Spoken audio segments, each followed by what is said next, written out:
बहुत बहुत स्वागत है दोस्तों आप सभी का। आज की ये वीडियो क्लास 11 के फिजिकल एजुकेशन सब्जेक्ट के लिए बहुत ज्यादा इंपॉर्टेंट होने वाली है। स्पेशली अभी रिसेंट में आपका जो मिड टर्म का एग्जाम होने वाला है, इससे संबंधित इस वीडियो में हम एक इंपॉर्टेंट सैंपल क्वेश्चन पेपर को सॉल्व करने वाले हैं। ठीक है, जो कि आपको आपके ऑफिशियल एग्जाम में बहुत ज्यादा हेल्प करने वाला है। ठीक है, तो इस वीडियो को कंप्लीट देखिएगा। हर एक क्वेश्चन बहुत ही ज्यादा आपके लिए इंपॉर्टेंट है। बहुत अच्छे तरीके से आपको समझाऊंगा भी।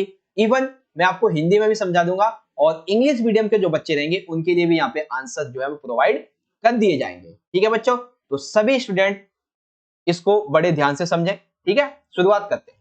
तो सबसे पहले हम यहाँ पे थोड़ा सा पेपर के पैटर्न पर ध्यान देंगे। टाइमिंग 3 घंटे की रहेगी। मैक्सिमम मार्क्स हमारे टोटल 70 होंगे, क्योंकि इसमें 30 मार्क्स का होता है आपका प्रैक्टिकल। ठीक है, अब देखिए टोटल यहाँ पे जो क्वेश्चन होंगे वो रहेंगे हमारे 30। अब यहाँ पे जैसे नॉर्मली क्या होता है क्वेश्चन पेपर में, कुछ सेक्शन होते हैं जैसे ABCD इस तरीके से, लेकिन इसमें कोई सेक्शन नहीं रहेगा आपके इस क्वेश्चन पेपर में। बस क्वेश्चन के अकॉर्डिंग यहाँ पे मार्क्स डिवाइड हो जाएंगे। जैसे कि 1 से लेके 12 तक आपके 1 अंक के क्वेश्चन होंगे MCQ बेस्ड। 13 से लेके 16 तक के आपके 2 मार्क्स के क्वेश्चन होंगे, जिसमें दो जो क्वेश्चन है वो रहेंगे आपके चित्र वाले। ठीक है, इस तरीके से रहेंगे। फिर यहाँ पे 17 से 26 ये 3-3 मार्क्स के क्वेश्चन होंगे। इसमें भी आपके 2 क्वेश्चन ऐसे रहेंगे जिससे MCQ आपसे क्वेश्चन पूछे जाएंगे।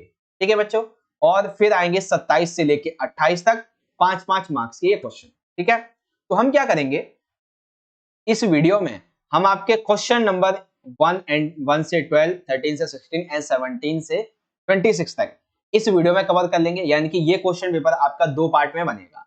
इस पार्ट 1 में हम आपके 1 से लेके 26 तक के जो क्वेश्चन है उनको कंप्लीट कर लेंगे, और फिर अराउंड 20 से 25 मिनट का एक वीडियो बनेगा जिसमें हम आपके 27 से लेके जो 30 मार्क्स के क्वेश्चन है इनको डिस्कस कर लेंगे। ठीक है, तो जो हमारी अगली वीडियो रहेगी उसको आप जरूर देखिएगा। उसमें इंपॉर्टेंट जो क्वेश्चन रहेंगे बहुत अच्छे तरीके से आपको ये समझा दिए जाएंगे। ठीक है, और पार्ट 2 का जो लिंक रहेगा बच्चों वो मैं यहाँ पे आपको आई बटन में दे दूंगा, यहाँ से देख लीजिएगा, या फिर आप चाहो तो डिस्क्रिप्शन बॉक्स में एकदम टॉप पे लिंक होगा, इस तरीके से लिखा होगा पार्ट 2। ठीक है ना, पार्ट 2 लिखा होगा, उसको आप जरूर देखिएगा। ठीक है, तो चलिए शुरुआत करते हैं इस क्वेश्चन पेपर के सॉल्यूशन की और देखते हैं किस तरीके के क्वेश्चन आपसे पूछे गए हैं। ठीक है, अच्छा एक चीज और, जो बच्चे लाइव में हैं या फिर नॉर्मली वीडियो को बाद में भी देख रहे हैं, तो आप क्या करें कि जैसे मैं आपको क्वेश्चन पढ़ के बताऊंगा, आपको आंसर ही बताऊंगा MCQ वाले का, तो आप मेरे आंसर देने से पहले आप अपनी तरफ से आपको उस क्वेश्चन का क्या आंसर लगता है वो आप कमेंट में, ठीक है, या फिर आप चाहो तो लाइव में भी बता सकते हो। इससे आपकी भी बहुत अच्छी तरीके से प्रैक्टिस हो जाएगी।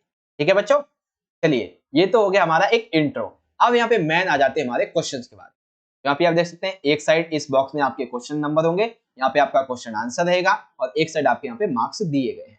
ठीक है बच्चों, चलिए क्वेश्चन में फर्स्ट देखिए क्या है। क्वेश्चन में पहले में हमसे पूछा गया है अष्टांग योग का भाग नहीं है, यानी कि इसमें से 3 ऐसे भाग हैं जो अष्टांग योग के अंतर्गत आते हैं और एक ऐसा है जो नहीं है। तो आपको कौन सा लगता है इसमें से कौन सा नहीं है, बताएंगे एक बार सभी बच्चे। लाइव में है तो लाइव में आप चाहे तो कमेंट कर सकते हैं या फिर नॉर्मली भी। ठीक है, इससे आपकी प्रैक्टिस हो जाएगी। तो एक बार ऑप्शन पढ़ते हैं, एकता, यम, नियम, प्राणायाम। तो अष्टांग योग के अंतर्गत यम भी आता है, नियम भी आता है, प्राणायाम आता है। एकता नहीं आता है। एकता की जगह यहाँ पे जो है अगर समाधि होता, ठीक है ना, समाधि हो गया तो ये आ जाता, लेकिन एकता नहीं आता है। यानी कि कौन सा भाग नहीं है बच्चों, पहला वाला एकता राइट आंसर हो जाएगा। ठीक है, अष्टांग is not a part of yoga, that is unity, option A. Second question है, CWSN के साथ व्यवहार करने वाला शिक्षक कौन होता है, यानी कि CWSN जो दिव्यांग बच्चे होते हैं उनके साथ में व्यवहार करने वाला कौन शिक्षक होता है। फिजिकल एजुकेशन टीचर, यानी कि शारीरिक शिक्षा के शिक्षक होते हैं, विशेष शिक्षक, भौतिक चिकित्सक, या फिर एक प्रधानाचार्य। तो कौन सा होता है भाई कि जो टीचर डील करता है CWSN के साथ में, तो उसको बोलते हैं बच्चों स्पेशल टीचर, यानी कि विशेष शिक्षक। ठीक है, जो किसके साथ यहाँ पे डील करते हैं, CWSN बच्चे के साथ। चलिए क्वेश्चन नंबर 3 देखिए। थर्ड में पूछा गया ओलंपिक मूल्यों में शामिल नहीं है, यानी कि इनमें से ये जो आपको 4 ऑप्शन देख रहे हैं इसमें से 3 ऐसे हैं जो ओलंपिक मूल्य में शामिल है, एक ऐसा है जो नहीं है। तो कौन सा नहीं है एक बार देखेंगे।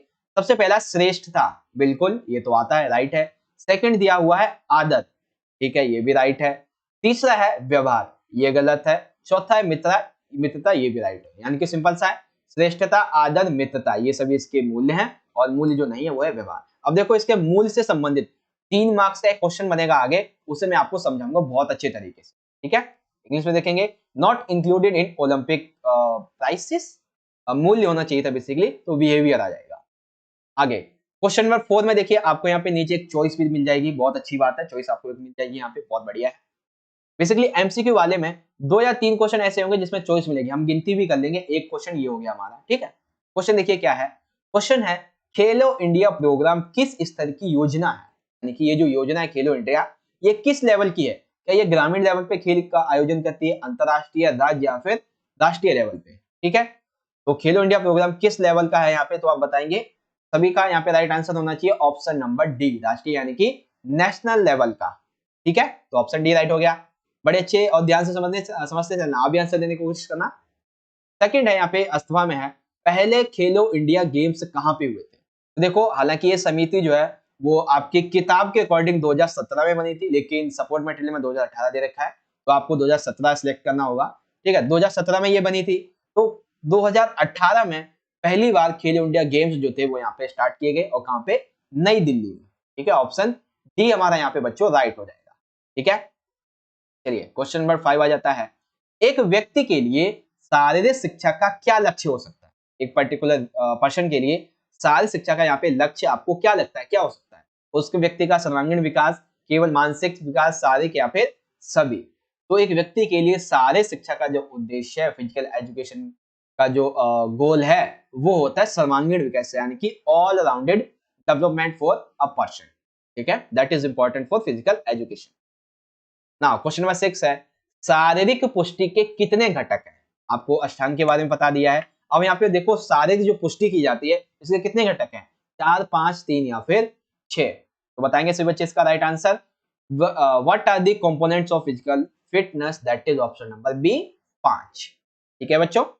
मैं आपको 5 सेकंड का टाइम दे देता हूं ताकि आप भी अपनी तरफ से आंसर दे पाओ। वेल यहाँ पे आ जाइए, एक और आपको चॉइस मिल गई है, यानी कि एमसीक्यू वाले में 2 क्वेश्चन ऐसे हैं जिसमें हमको चॉइस मिल गई है, बहुत बढ़िया बात है भाई, बहुत बढ़िया चॉइस मिल चुकी है।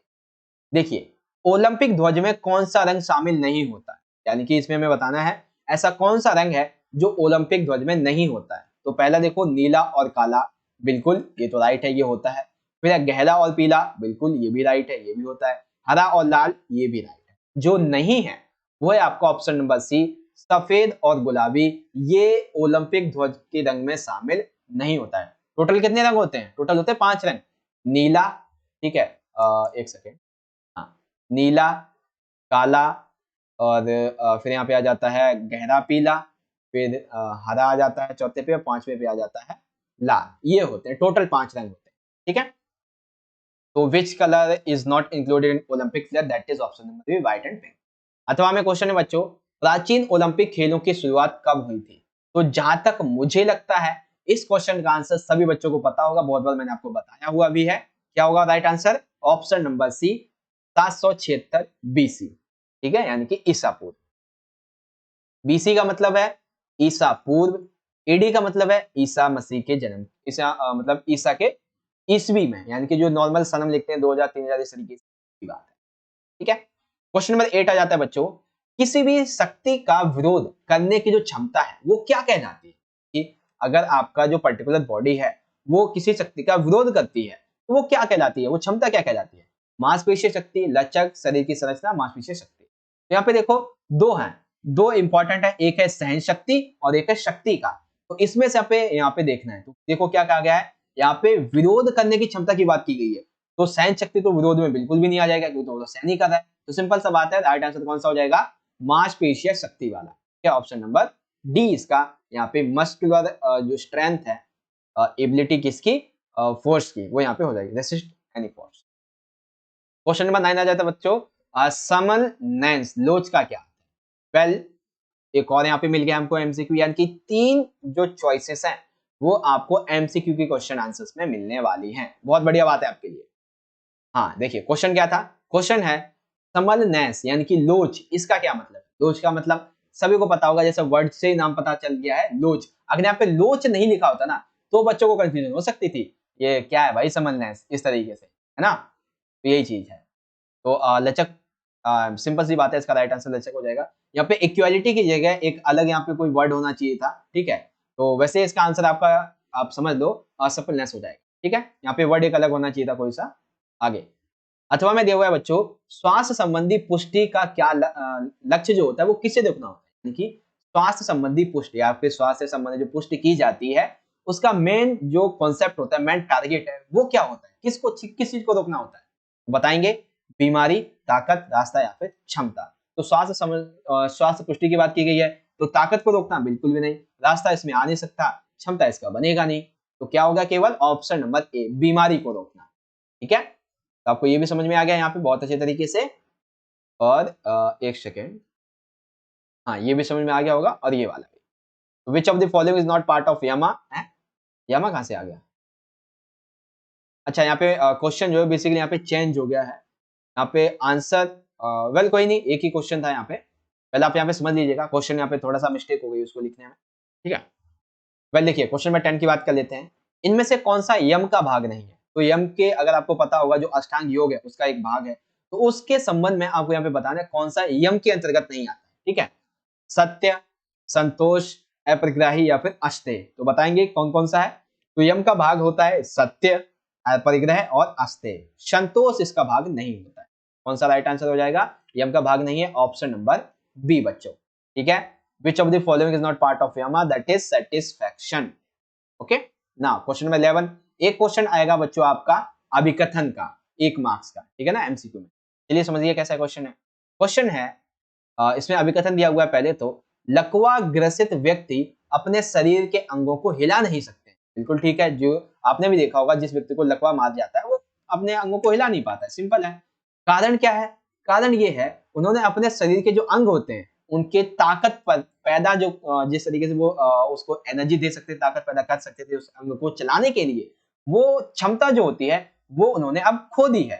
बिल्कुल ठीक है, तो यानी कि अभिकथन जो कहा गया है ये भी हमारा राइट है, कारण जो कहा गया ये भी राइट है, और ये इसकी एक्सप्लेनेशन भी एकदम करेक्ट यहाँ पे कर रहा है। तो क्या सिंपल सा आंसर हो जाएगा बच्चों, ऑप्शन नंबर ए, खा भी हमारा ठीक है, खा भी हमारा ठीक है, और यहाँ पे खा जो है यानी कि रीजन जो है वो यहाँ पे राइट जो है स्पष्टीकरण भी कर रहा है, यानी कि यहाँ पे बेसिकली ए होना चाहिए था। ठीक है, तो वेल आप देख सकते हैं यहाँ पे अभिकथन भी ठीक है, रीजन भी ठीक है, एंड यहाँ पे करेक्ट एक्सप्लेनेशन भी हमको देखने को मिलती है बच्चों। ठीक है, आगे आ जाइए, क्वेश्चन बताया जाता है 12। 12 में हमसे पूछा गया है यौगिक क्रियाएं कितनी होती है। ठीक है, यौगिक क्रियाएं आप सभी को पता होगा कितने प्रकार की होती है, सिंपल सी 6 प्रकार की होती हैं यौगिक क्रियाएं, जिसे हम क्या कहते हैं, जिसे हम एक तरीके से षट कर्म भी कह सकते हैं, क्योंकि षट कर्म सिंपल सी बात है 6 क्रियाएं। यौगिक क्रियाएं कितनी होती हैं, 6 प्रकार। तो यहाँ पे बच्चों हमारा जो पार्ट नंबर ए था, यानी कि जिसमें एमसीक्यू क्वेश्चन थे हमारे 1 से लेकर 12 तक के, वो हमने एकदम बढ़िया तरीके से समझ लिए है ना, और आशा करता हूँ कि आपको भी इजीली तरीके से समझ में आ गए होंगे। ठीक है, तो जितना मैं यहाँ पे आपको अपने एक तरीके कह सकते हैं जितना एफर्ट डाल सकता हूँ इजी वे में समझाने के लिए, वो यहाँ पे डाल रहा हूँ, और आशा करता हूँ आपको समझ में भी आ रहा होगा। अब ये जो क्वेश्चन है वो मैंने आपका ऑफिशियल आपके क्वेश्चन पेपर से उठाया हुआ है। कई बच्चों को इसका आंसर शायद कहीं नहीं मिला होगा, क्योंकि मैंने भी देखा कि कई जो लोग हैं उन्होंने इसको नहीं बताया सही तरीके से। मैं आपको समझाता हूँ एकदम बढ़िया तरीके से। देखो यहाँ पे ये जो क्रिया है, आपको क्या करना है, नीचे दिए गई क्रिया को पहचानना है और उसके आपको नाम लिखने हैं। यही नाम आप हिंदी और इंग्लिश दोनों में लिखना है। तो सबसे पहली क्रिया है बच्चों आपकी का। ये जो का क्रिया है ये है धोती क्रिया। ठीक है, और ये बेसिकली डांडा धोती है। कौन सी, डांडा धोती। मैं यहाँ पे लिख देता हूँ इस तरीके से है डांडा, एक सेकेंड हिंदी में लिख देता हूँ। ठीक है, ये है बेसिकली इस तरीके से डांडा धोती। और यहाँ पे जो सेकंड है ये वाला, ये है नैतिक क्रिया। कौन सी है ये वाली, ये है नैतिक क्रिया। और नैतिक क्रिया में भी इसका एक पार्ट है जिसको हम बोलते हैं बच्चों जल नैतिक क्रिया। क्या बोलते हैं, जल नैतिक क्रिया। देखो ये जल डाल रहा है अपनी नाक में, तो ये क्या कर रहा है, जल नैतिक क्रिया कर रहा है। ठीक है, इसकी वीडियो भी आ सकती है आपके 5 मार्क्स में, याद रखना इस चीज को। फिर जो तीसरी है ये गा वाली, तो ये है बेसिकली त्रटका। ठीक है, हालांकि बच्चों को पता है क्यों समझ में नहीं आया होगा, क्योंकि आपकी जो बुक है उसमें क्या है कि एक मशाल जो है वो यहाँ पे जल रही है और दूर एक जो बच्चा है वो यहाँ पे बैठा हुआ है, तो उनको ये नहीं लगता कि जो ये मोमबत्ती है ना, ये लाइट वाली, ये उनकी आंखों के सामने है, तो इसीलिए आप समझ नहीं पा रहे होंगे। हाँ, तो आप इस तरीके से समझ लीजिएगा, त्रटका इस तरीके का। और जो आखिरी वाला है, आखिरी वाले में अभी मैं आपको बताता हूँ, जो बुक है ना उसमें जो एप्स आप देख रहे हो ना, इसके 6 एप्स ये बने हुए हैं, लेकिन जो बुक है उसमें नहीं है, तो बच्चे इसमें भी कंफ्यूज हो जाते हैं। बट ये आपकी जो है वो नौली क्रिया है। ठीक है ना, तो एक एक जहां तक मैंने सारे एफर्ट डाल के हर एक चीज को आपको बहुत अच्छे तरीके से समझा दिया है। आई होप आप हर एक चीज को समझ भी गए होंगे। तो ये धौती क्रिया है, ये नैति क्रिया है, ये त्राटका है और ये नौली है। सिंपल सा हो गया यहाँ पे, ठीक है। अब देखो यहाँ पे यहाँ पे अब मैं आपको देने वाला हूँ होमवर्क। एक क्वेश्चन का आपको यहाँ पे देने वाला हूँ होमवर्क। 14 है, इन पारंपरिक खेलों को पहचानिए और इसका आपको नाम लिखना है। पहला यहाँ पे दे रखा है बच्चों, इस तरीके से देखें, ये जो लोग हैं वो क्या कर रहे हैं, एक ने पैर पकड़ा है, एक दूसरे को रोक रहा है। तो ये कौन सा खेल है बच्चों, ये है कबड्डी, ठीक है। तो पहला कौन सा हो गया बच्चों, पहला दिया हुआ है कबड्डी का। उसके बाद यहाँ पे सेकंड देखिए, एक तरफ यहाँ पे खंबा है, एक बच्चा यहाँ पे खड़ा है, एक बच्चा बैठा हुआ है। तो आप इसको क्या कह सकते हो, सिंपल सा, ये कौन सा है, खो खो वाला है, ठीक है। और ये देखो यहाँ पे कुछ पत्थर रखे हुए हैं, इसने हाथ में एक पिट्ठू टाइप में पकड़ रखा है, तो इसे हम अपनी एक लोकल लैंग्वेज में कहते हैं पिट्ठू ग्राम। तो ये कौन सा खेल है, पिट्ठू ग्राम का। अब ये जो खेल आप देख रहे हो बच्चों, ये जिसमें बच्चे बैठे हुए, ये आपको मुझे कमेंट करके बताना है कि ये कौन सा खेल है, ठीक है। वैसे आंसर तो पता है आपको, जो लगता है सही होमवर्क आपके ये लिए है, ये HW बेसिकली। तो आपको बताना है कि ये खेल कौन सा है, ठीक है। घा वाला, पहला कौन सा है कबड्डी, सेकंड खो खो, थर्ड पिट्ठू ग्राम और चौथा आपको कमेंट में बताना, ठीक है। ये चीज आपको समझ में आ गई होगी इस तरीके से। तो 2 क्वेश्चन आपके चित्र वाले आएंगे जिसमें आपको पहचान के नाम लिखना हो, ओके। नाउ अब जो क्वेश्चन है 2 मार्क्स में, इसमें हमसे देखिए क्या पूछा गया है, हमें बताना है शारीरिक शिक्षा की परिभाषा। 2 मार्क्स में, ठीक है, यानी कि फिजिकल एजुकेशन को हमें डिफाइन करना है। तो जहां तक मुझे लगता है सभी बच्चे इसका आंसर इजीली समझ गए होंगे। मैं आपको दोबारा समझा भी देता हूं। मैं एक नॉर्मल आपको शारीरिक शिक्षा की पहली विशेषता बताऊंगा और फिर कैसिडी के अनुसार। तो नॉर्मली आप समझो शारीरिक शिक्षा क्या है, चलिए समझते हैं। देखो, शारीरिक शिक्षा शिक्षा का बेसिकली एक ऐसा भाग है जिसमें एक व्यक्ति को, एक स्टूडेंट को स्वास्थ्य संबंधित खेल, खिलाड़ी, टूर्नामेंट, पोषण, चोट, शरीर व इसमें समाहित मस्तिष्क, अंग, आत्मा इत्यादि, इसका अध्ययन करवाया जाता है। उसको इसकी इंपॉर्टेंस बताई जाती है, उसको इसका कैसे ख्याल रखना है, ये सभी बताया जाता है। तो ये इसका अध्ययन किसके अंतर्गत आ जाता है, शारीरिक शिक्षा के अंतर्गत। वहीं जो कैसिडी नामक के एक फिजिकल वैज्ञानिक है, इन्होंने बताया कि शारीरिक क्रियाओं पर केंद्रित अनुभवों के द्वारा जो परिवर्तन मानव में आते हैं वह शारीरिक शिक्षा कहलाते हैं। यानी कि कैसिडी क्या कहते हैं, कैसिडी जी कहते हैं कि शारीरिक क्रियाओं पर जब हम केंद्रित करके कोई भी अपना अनुभव, कोई भी कार्य करते हैं, तो उसकी वजह से मानव में जो भी परिवर्तन आते हैं उसको हम कह देते हैं, ठीक है, शारीरिक शिक्षा। तो ये एक सिंपल सी डेफिनेशन है फिजिकल एजुकेशन की नॉर्मल और एक अकॉर्डिंग टू कैसिडी। सिंपल सा 2 मार्क्स का हो गया। अब 2 मार्क्स का जो क्वेश्चन है, इसमें एक में मिलेगी आपको चॉइस। बहुत बढ़िया बात है बच्चों, एक में आपको चॉइस मिलेगी 2 मार्क्स में। चॉइस में आपको बताऊं ना, टोटल क्वेश्चन पे बताऊं ना, आपको कम से भी कम 8 से 10 चॉइसेस यहाँ पे मिलने वाली। बहुत बढ़िया बात है आप सभी के लिए, ठीक है।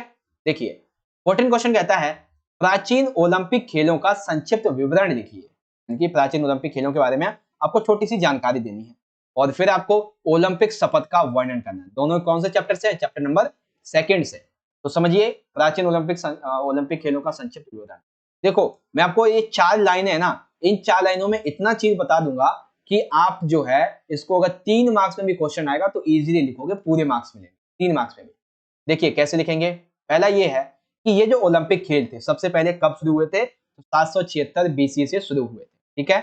और 394 AD में रोमन राजा जिसका नाम था थियोडोसिस एक, इसके द्वारा इनको बंद करवा दिया गया, ठीक है। तो ये स्टार्ट कब होते हैं और ये एंड कब होते हैं ये पता चल गया। उसके बाद ये जो खेल थे ये बेसिकली धर्म के आधार पे खेले जाते थे, जो कि यूनान के एक देवता थे जिनका नाम था जियूस। यहाँ पे ये आप डेट मत देखना, इसको डेट भूल जाओ आप, ठीक है। जियूस, इनके सम्मान में ये आयोजित किए जाते थे। और एक इंपॉर्टेंट बात पता है क्या थी, इस खेल में केवल और केवल यूनानी जो व्यक्ति थे उन्हें ही भाग लिया, वही भाग लिया करते थे इन खेलों में, ठीक है। और इस खेल में सबसे पहले जो विजेता थे वो विजेता बने थे कोरिबस मिलो, प्रथम विजेता बने थे। और इन्हें पदक नहीं मिलता है कोई कि स्वर्ण पदक, सिल्वर पदक, इस तरीके से पदक नहीं मिलता है इनको। जैतून के जो पत्ते होते हैं, पेड़ के पत्ते, जैतून के पेड़ के पत्ते, इससे सम्मान किया जाता है क्योंकि उन्हें ज्यूस के संबंध में एक महत्वपूर्ण वृक्ष के मामले में बताया जाता है, ठीक है। तो ये चीज आप इजीली समझ गए। यहाँ पे आपको बहुत सारी चीजें पता चल गई, प्राचीन ओलंपिक खेल शुरू कब हुए, एंड कब हुए, किस लिए खेले जाते थे, किसके सम्मान में खेले जाते थे, प्रतिभागी कौन हो सकते थे, कौन जीता था, व्यक्ति को, जीतने वाले को क्या क्या मिलता है, सिंपल सा। अब इंग्लिश में देखोगे तो एंशिएंट ओलंपिक गेम्स, इसके बारे में ये चीज याद रखना। ये सन को आप मत देखना, यहाँ पे टाइपिंग मिस्टेक है ये बेसिकली। ठीक है बच्चों, चलिए आगे डिस्कस कर लेते हैं। तो प्राचीन ओलंपिक खेल हो गए। अब सेकंड है यहाँ पे ओलंपिक शपथ का वर्णन। अब पता है इसको जैसे कैसे पूछा जा सकता है, इसको अलग से आपको पूछा जा सकता है सिडनी में जो ओलंपिक शपथ ली गई थी उसके बारे में बताइए। ठीक है, तो देखिए यहाँ पे इस तरीके से लिखेंगे इसका आंसर। आंसर है सिडनी ओलंपिक, यानी कि सिडनी ओलंपिक में बेसिकली इसकी शपथ ली गई थी 2002 में। मतलब ओलंपिक शपथ जो है वो 2002 में सिडनी के दौरान जो ओलंपिक होते हैं उसमें इस शपथ को लिया जाता है और तब से ये लागू होती है। इसमें कहा जाता है कि सभी प्रतियोगियों के नाम पर मैं प्रतिज्ञा करता हूं कि हम इन ओलंपिक खेलों में उन नियमों का आदर करेंगे तथा उनका पालन करेंगे जो उन्हें नियंत्रित करते हैं, और हम मादक द्रव्य यानी कि मदिरा टाइप में या फिर जो नशीली दवाएं हैं इनका सेवन नहीं करेंगे, और सच्ची खेल भावना से ही खेल के गौरव को और अपनी जो टीम रहेंगी उनके व्यक्तियों को खिलाएंगे और उनको प्रतिष्ठा दिलाएंगे। ये है इसकी एक शपथ। क्या शपथ है भाई? जितने भी प्रतियोगी हैं उन सभी के नामों की प्रतिज्ञा करता हूं कि हम इन ओलंपिक खेलों में उन सभी नियमों का आदर करेंगे, उनका पालन करेंगे जो ये नियंत्रित होते हैं, और हम कोई भी मादक या नशीली पदार्थ का सेवन नहीं करेंगे। हम एक सच्ची खेल की भावना से अपनी टीम को जिताएंगे। ठीक है, अपनी टीम को प्रतिष्ठा दिलाएंगे। तो Sydney Olympic new players effect from 2022 games आप लिख दोगे बच्चों। ठीक है, सिंपल सा आंसर आपको यहाँ पे इजीली समझ में आ गया होगा, इजीली, है ना। प्राचीन ओलंपिक खेलों का सचिव विवरण, ओलंपिक शपथ का वर्णन, आई होप आप समझ गए। अब यहाँ पे 2-2 मार्क्स से हमारे जो क्वेश्चन थे वो तो हो जाते हैं खत्म। ठीक है, अब यहाँ पे जो क्वेश्चन है बच्चों वो है हमारे क्वेश्चन नंबर 3। तो अब यहाँ पे हम बात करेंगे हमारे जो 3 मार्क्स के क्वेश्चन है, जिसमें सबसे पहला क्वेश्चन रहेगा बच्चों आपका एक चित्र पर आधारित। ठीक है, देखिए क्या दिया गया है कि एबीसी स्कूल के छात्रों द्वारा खेले जाने वाले पारंपरिक खेलों के सर्वेक्षण के परिणाम ग्राफ के द्वारा नीचे दिए गए हैं। ठीक है, तो ये दिए गए हैं बच्चों, देख सकते हैं। सबसे पहले यहाँ पे ग्राफ में बताया गया है लखोटी यानी कंची खेलने वाले जो व्यक्ति बच्चे हैं उनकी संख्या है 18। मैं 28 है बेसिकली, इसको यहाँ पे एक बार रेड कर देता हूँ, है ना। रेड में आपको दिखेगा। हाँ, लखोटी और कंचे की संख्या कितनी है? 28 है। लट्टू की संख्या कितनी है? 22 है। गिल्ली डंडे की कितनी प्रतिशत है? तो 19 है। खो खो का कितना है? 14% है। और कबड्डी का कितना है? 17%। तो अब ऐसे ऐसे करके यहाँ पे क्वेश्चन को समझेंगे एक बार।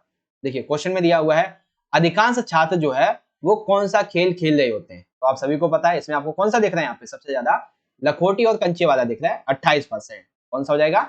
लखोटी और कंचे। ऑप्शन नंबर डी इसका राइट हो जाएगा। ठीक है, फिर दूसरा है कितने प्रतिशत छात्रों ने कबड्डी खेली है। तो यहाँ पे देख लेते हैं भाई, कबड्डी को दर्शाया गया है इस पिंक वाले टाइप में। तो ये देख सकते हैं 17% यहाँ पे दिया हुआ है। तो कबड्डी कितने परसेंट बच्चों ने खेली है बच्चों? 17%। ठीक है, आप सभी समझ गए यहाँ पे अच्छे तरीके से। चलिए अगला देख लेते हैं। तो अगला यहाँ पे आ जाता है हाँ, अगला नीचे बेसिकली कि कार्डियो श्वसन सहन क्षमता में सुधार के लिए निम्नलिखित में कौन सा पारंपरिक खेल जो है वो सबसे अच्छा है। ठीक है, तो आप सभी बताएंगे इसमें से कौन सा यहाँ पे ऐसा खेल है जिसमें कार्डियो श्वसन जो सहन क्षमता है इसके द्वारा सुधार किया जा सकता है। ठीक है, तो इसमें से देखो आपके ऑप्शन है कबड्डी, खो खो, लट्टू या फिर गिल्ली डंडा। तो जहां तक बच्चों मुझे इसका राइट आंसर लगता है, आप भी बताना वैसे, तो जहां तक मुझे लगता है इसका राइट आंसर ऑप्शन बी होना चाहिए। आपको क्या लगता है बच्चों? आप भी कमेंट में जरूर बताइएगा। ठीक है, तो ये हो गया हमारा यहाँ पे ये वाला चित्र वाला क्वेश्चन। अब इसी तरीके से आप यहाँ पे देख सकते हो इंग्लिश मीडियम में ये आपका क्वेश्चन रहेगा इस तरह से, और इंग्लिश में आप पढ़ना चाहो तो यहाँ से देख लीजिए। पहले का आपका राइट आंसर ऑप्शन डी हो जाएगा, सेकंड का आपका जो राइट आंसर है ऑप्शन नंबर सी हो जाएगा, और थर्ड का यहाँ पे मे भी हो सकता है आपका खो खो हो। आप भी बताना कमेंट में। ठीक है बच्चों, अगला अब यहाँ पे आ जाता है क्वेश्चन नंबर 18।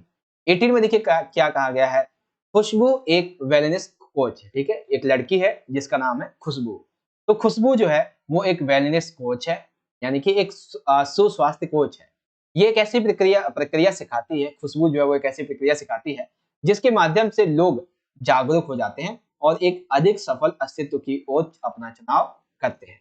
तो इस आधार पे हमें जो जानकारी दी गई अब हमें इसमें से चुनाव करना है। ठीक है, तो ये जो प्रक्रिया है इसको जो आता है इसके बारे में देखिए क्वेश्चन क्या है। क्वेश्चन है वेलनेस यानी कि सुस्वास्थ्य, इसका कौन सा घटक किसी व्यक्ति की दिन प्रतिदिन के काम की जो मांगे हैं इसको पूरा करने और उसके स्वास्थ्य की देखभाल करने में उसके सक्षम होने की जो क्षमता है उसको सुधार करता है।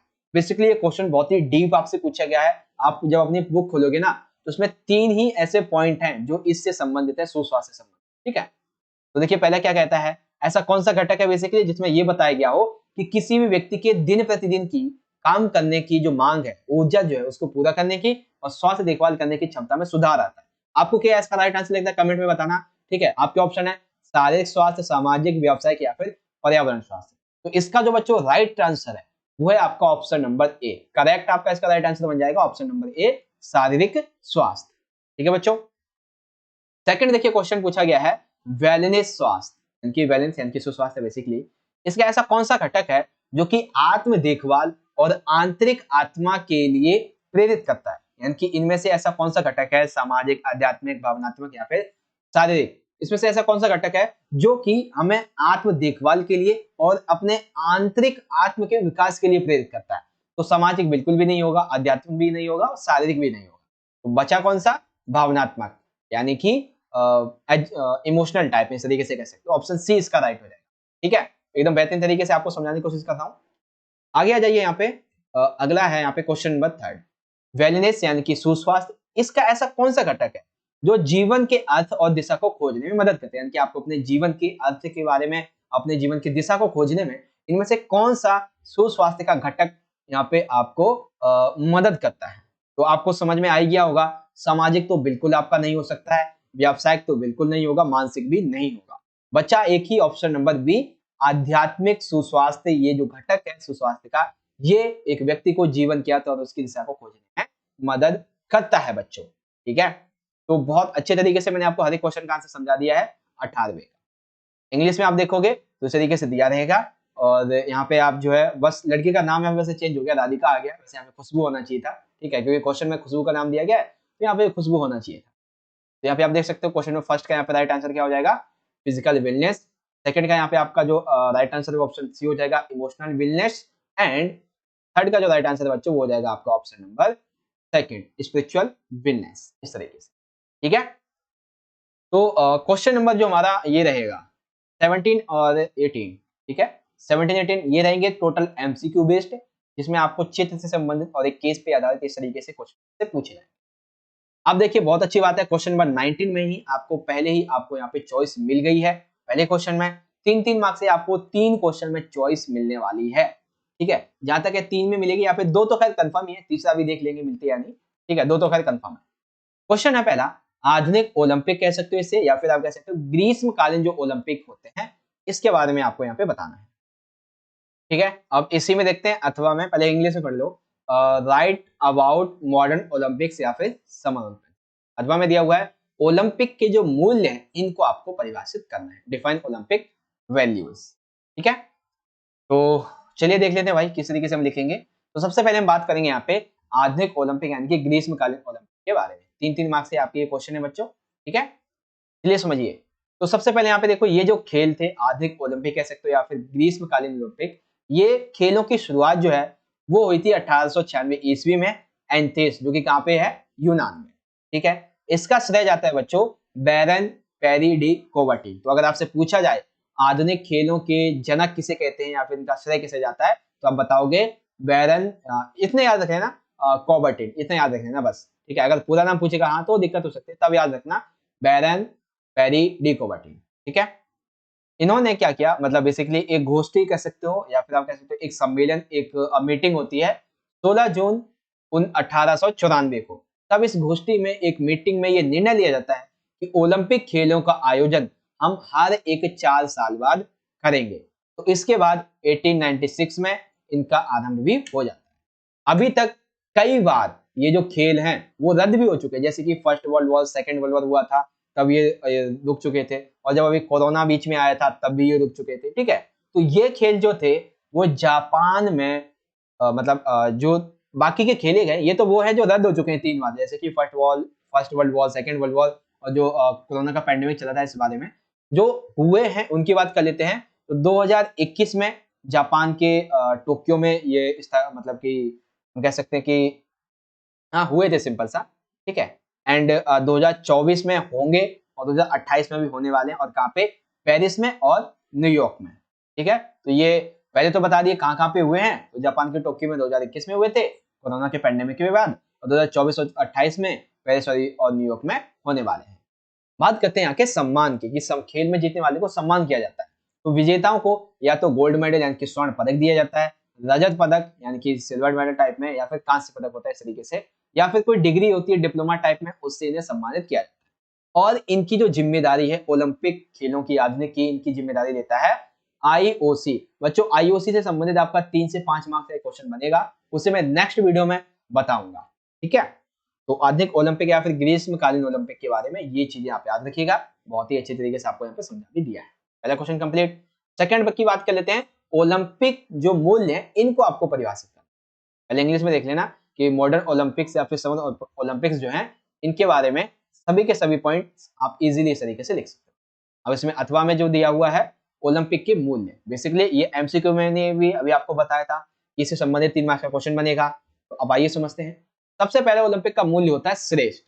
तो खेल में या फिर नॉर्मली जो आपकी जिंदगी होती है, तो इसमें ओलंपिक का मूल्य होता है जो खिलाड़ी है उसको चाहे तो खेल के लेवल पे या फिर नॉर्मल जिंदगी में एक पेशेवर व्यक्ति बनाना, सर्वोत्तम बनाना, ठीक है। इसमें ये इंपॉर्टेंट रखता है कि आप खेल में भाग लेते हो, ये बहुत बड़ी बात है, ना कि ये बात कि आप जीते हो या नहीं, ठीक है। यानी कि इस सिस्टम में क्या कहा जाता है, इसमें कहा जाता है कि आपने खेल में भाग लिया ना, यही बहुत बड़ी बात है। ये जरूरी नहीं है कि आप जीते नहीं, ठीक है। शारीरिक लेवल पे, मानसिक लेवल पे और इच्छा शक्ति के लेवल पे बहुत ही ज्यादा स्ट्रॉन्ग बना देता है उसको, ठीक है। और वो जो व्यक्ति होता है वो अच्छा उसका आसानी से आनंद भी लेता है। सेकेंड आदत है बच्चों आदर। आदर एक खिलाड़ी के अंदर, एथलीट के अंदर आत्मसम्मान की अभिव्यक्ति होती है, आत्मसम्मान उसको आने लगता है, सेल्फ कॉन्फिडेंस आ जाता है, दूसरों का उसे आदर करने की भावना उसके अंदर जागृत होने लगती है। एक प्राकृतिक वातावरण के तहत उसका क्या यहाँ पे नजरिया होना चाहिए उसको भी चेंज कर दिया जाता है। नियम विनियम, जो भी नियम होते हैं, कानून कायदे बनाए जाते हैं, इन सभी को पालन करना भी यहाँ पे सिखा दिया जाता है, ठीक है। तीसरा आ जाता है मित्रता। तो ओलंपिक खेलों का सार व केंद्र बिंदु होता है मित्रता। ओलंपिक खेलों का सार कह सकते हो, केंद्र बिंदु कह सकते हो मित्रता को। नॉर्मल जिंदगी में भी ऐसा ही होता है। बेसिकली व्यक्तिगत रूप से एवं विश्व के सभी व्यक्तियों के बीच में आपसी समझ व तालमेल को बढ़ावा देने का कार्य ओलंपिक के अंतर्गत आता है, ओलंपिक मूल्य के अंतर्गत आ जाता है, ठीक है बच्चों। इंग्लिश में देखेंगे तो प्राइसिस यहाँ पे नहीं होना चाहिए था, प्राइसिस तो एक तरीके से रकम आ जाता है, प्राइसिस की जगह सेकंड वर्ड यहाँ पे होना चाहिए था, तो वो ओलंपिक्स के मूल्य के बारे में है, ठीक है। श्रेष्ठता, रिस्पेक्ट एंड फ्रेंडशिप, इस तरीके से आप इसको यहाँ पे एक्सप्लेन कर दोगे, ठीक है बच्चों। तो 3 मार्क्स का हमारा ये पहला क्वेश्चन, मतलब वैसे तो तीसरा है बट थ्योरेटिकल की बात करें तो पहला। तो इसमें दोनों ही हमने कंप्लीट कर लिए हैं, क्या आधुनिक ओलंपिक खेल के बारे में आप इजीली यहाँ से देख सकते हो, हिंदी में और इंग्लिश में यहाँ से। एंड सेकंड ओलंपिक के जो मूल्य है उसके बारे में यहाँ से देख सकते हो, और इंग्लिश में भी यहाँ से। क्वेश्चन नंबर 20 आ जाता है बच्चों। 20 में हमसे पूछा गया है शारीरिक शिक्षा के किन्हीं 3 उद्देश्यों को विस्तार से लिखिए, ठीक है। तो शारीरिक शिक्षा के जो 3 उद्देश्य हैं हमें क्या करना है, उनको बहुत ही विस्तार से यहाँ पे समझाना है। तो आइए हम एक एक करके हर एक क्वेश्चन को यहाँ पे समझ भी लेते हैं। देखिए सबसे पहले यहाँ पे बात करेंगे, बेसिकली 3 उद्देश्य आपको बताने हैं। तो सबसे पहले हमने यहाँ पे उद्देश्य बताया है शारीरिक विकास, सेकंड मानसिक और तीसरा भावनात्मक। वैसे तो है तो इसके 5-6, 3 ही मैं आपको बता रहा हूँ। शारीरिक विकास को पहले समझो। तो शारीरिक शिक्षा क्या करती है, ये हमें इस ओर अध्ययन दिलवाती है, हमारा ध्यान इस ओर करवाती है, हमें ये बताती है कि हम अपने शरीर को किस तरीके से मजबूत बना सकते हैं, कैसे स्वस्थ बना सकते हैं, अपना जो भार है उसको कैसे मेंटेन कर सकते हैं, अधिक से अधिक एनर्जी को कैसे गेन कर सकते हैं, अपनी लचक, सहन क्षमता और अपने शरीर के साथ में अपना समन्वय कैसे बना सकते हैं, अपने ऑर्गन्स का, अपने अंगों का कैसे सही मात्रा में उपयोग कर सकते हैं, उस पर सकारात्मक प्रभाव कैसे डाल सकते हैं, ये सारी की सारी शारीरिक शिक्षा के उद्देश्य के अंतर्गत आ जाते हैं, ठीक है, विकास के अंतर्गत।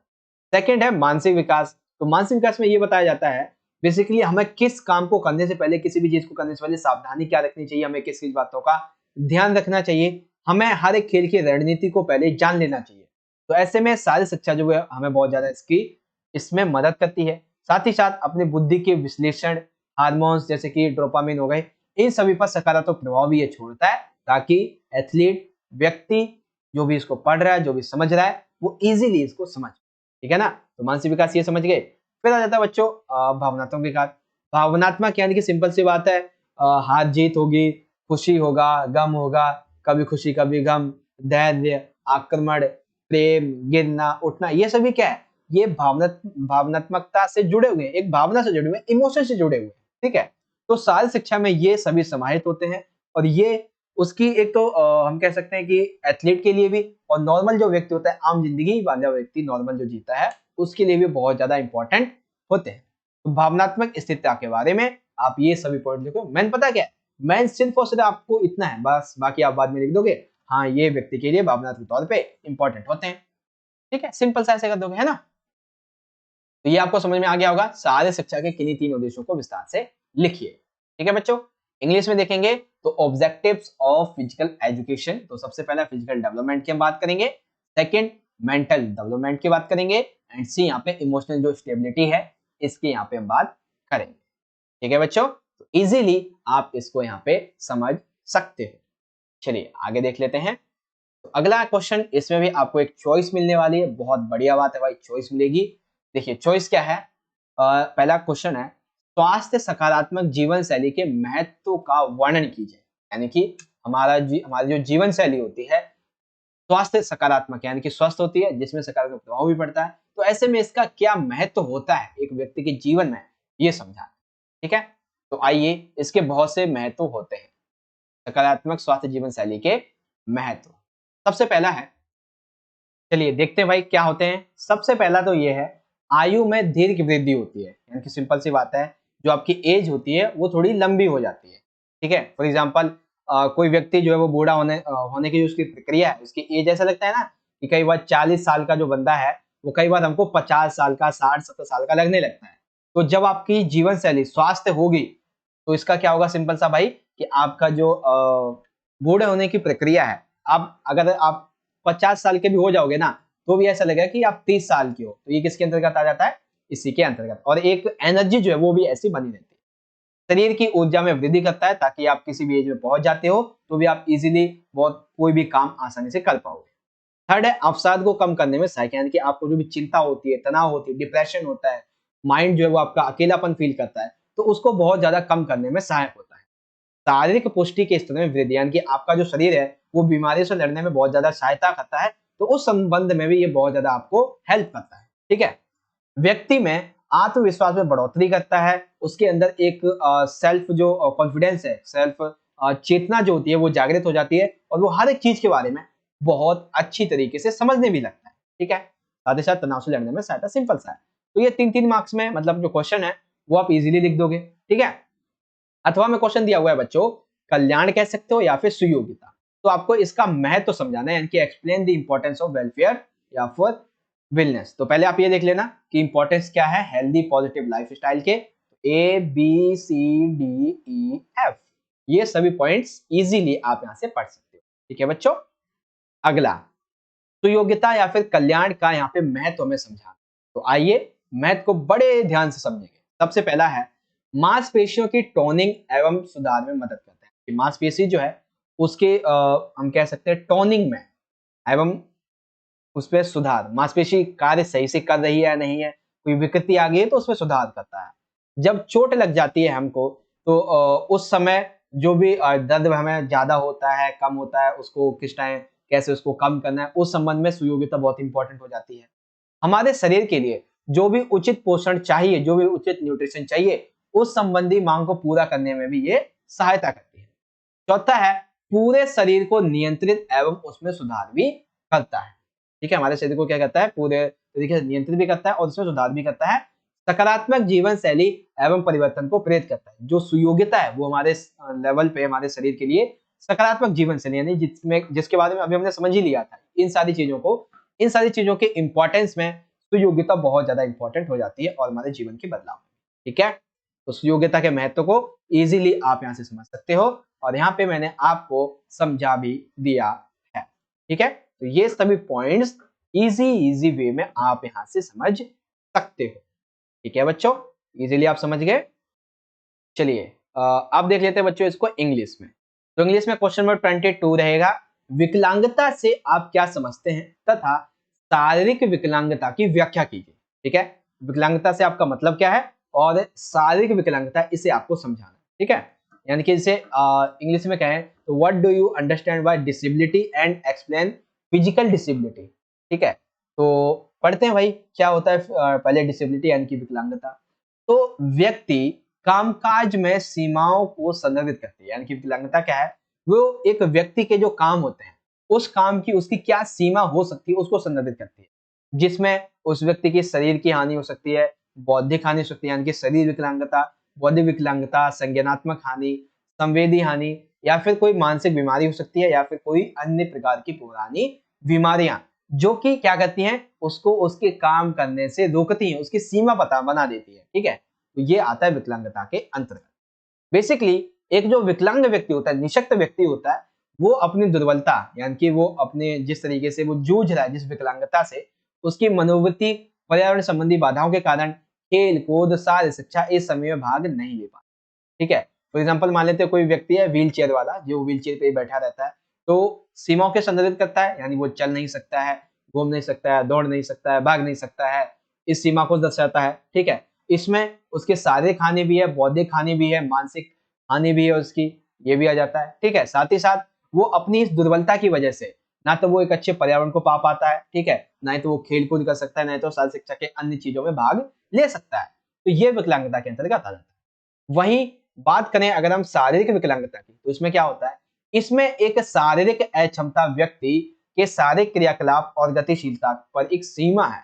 देखो शारीरिक निशक्तता क्या है, अभी मैंने जो आपको यहाँ पे एक व्हील चेयर वाला जो ऑप्शन दिया था ना, व्हील चेयर वाला ये जो आपको यहाँ पे एक एग्जाम्पल दिया था, तो यही बताता है उसकी क्रियाकलाप यानी कि वो क्या करता है और वो किस गति से करता है, ये दर्शाता है। शारीरिक अक्षमताओं में वे दो सम्मिलित हो जाते हैं जो दैनिक जीवन के अन्य पहलुओं को सीमित कर देते हैं, यानी कि जो हमारे नॉर्मल डेज में हम जो भी काम करते हैं उनको बहुत ही ज्यादा एक तरीके से सीमित कर देता है। ठीक है, जिसमें गठिया रोग आ जाता है, बौनापन आ जाता है, मस्कुलर जो ड्राफ्टी होता है ये आ जाता है, स्पाइना बिफिडा हो जाता है, रीढ़ की हड्डी में चोट, ये सभी आ जाते हैं। तो अब देखो यहाँ पे शारीरिक निशक्तता का क्या मतलब हो गया, मान लेते हैं अगर आपकी हड्डी में चोट है, रीढ़ की हड्डी में चोट है, तो आप सबसे पहली बात तेज दौड़ नहीं सकते हो। ठीक है, आप जल्दी से उठ और बैठ नहीं सकते हो, आप सीधे लेटोगे तो भी आपको दिक्कत है, बहुत सारी दिक्कत हो जाती है। वहीं बौनापन है, या फिर हाथ का छोटापन है, हाथ में सीधा नहीं होता है, टेढ़ा रहता है, टेढ़ा है तो सीधा नहीं होता, तो ये सभी क्या है, ये सभी शारीरिक विकलांगताएं होती हैं जो एक व्यक्ति को बहुत ज्यादा प्रभावित करती हैं। ठीक है बच्चों, तो विकलांगता से आप क्या समझते हैं, शारीरिक विकलांगता क्या है समझ गए होंगे, डिसेबिलिटी का मीनिंग क्या है, और फिजिकल डिसेबिलिटी से आप क्या समझते हैं। ठीक है, चलिए अगले क्वेश्चन को यहाँ पे डिस्कस कर लेते हैं। अगला क्वेश्चन है योग के महत्वों को समझाइए। तो जहां तक मुझे लगता है बच्चों, इस क्वेश्चन का आंसर सभी बच्चों को बहुत अच्छे तरीके से पता भी होगा। इंपॉर्टेंस ऑफ योगा, देखिए बेसिकली ये योग में शारीरिक और मानसिक व्यायाम होते हैं। कौन, योग। ठीक है, शारीरिक तौर पे मानसिक तौर पे ये व्यायाम होते हैं जो हमारे शरीर के लिए लाभदायक होते हैं। जैसे कि अगर हम योग करते हैं तो सिंपल सी बात है, हमारा शरीर तंदुरुस्त रहता है, हम स्वस्थ रहते हैं, हमारे हृदय फेफड़े की जो कार्य क्षमता है उसमें वृद्धि होती है। नियमित अभ्यास करते हैं तो हो सकता है कि हमारा शरीर किसी भी रोग को ना ही जकड़े, साथ ही साथ हमारे शरीर में पावर आ जाती है, शरीर की शक्ति बढ़ती है, हम अपने शरीर के अंगों को आसानी से कंट्रोल भी कर सकते हैं। यदि कोई थकान होती है तो थकान से संबंधित कई सारे आसन भी होते हैं, उन आसन को करोगे तो सिंपल सा है कि आपकी थकान दूर हो जाती है। मानसिक तौर पे आपकी स्मरण करने की यानी कि जो याद करने की शक्ति वो बढ़ने लगती है, और शारीरिक ढांचे में यानी कि आपकी जो बॉडी है उसमें भी सुधार आने लगता है। तो ये छोटे छोटे से पॉइंट हैं, इजीली आप इन्हें यहाँ से समझ सकते हो, है ना। तो ये योग के महत्वों के बारे में समझ में आ गया होगा। अब देखिए यहाँ पे इंग्लिश में, yoga consist of physical and mental exercise which benefit our body, कैसे बेनिफिट करता है इजीली आप यहाँ पे समझ भी सकते हैं।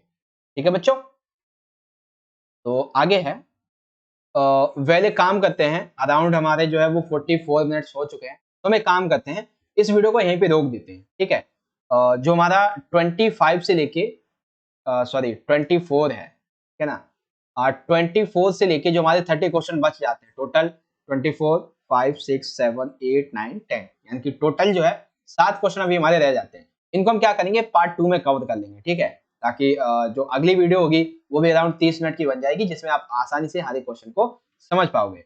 वैसे तो मैंने आपसे बोला था कि मैं आपको जो है 26 तक समझा दूंगा, लेकिन टाइम ज्यादा हो जाएगा, काफी लंबी वीडियो हो जाएगी 1 घंटे की, तो इसलिए हम यहीं पे रोक देते हैं।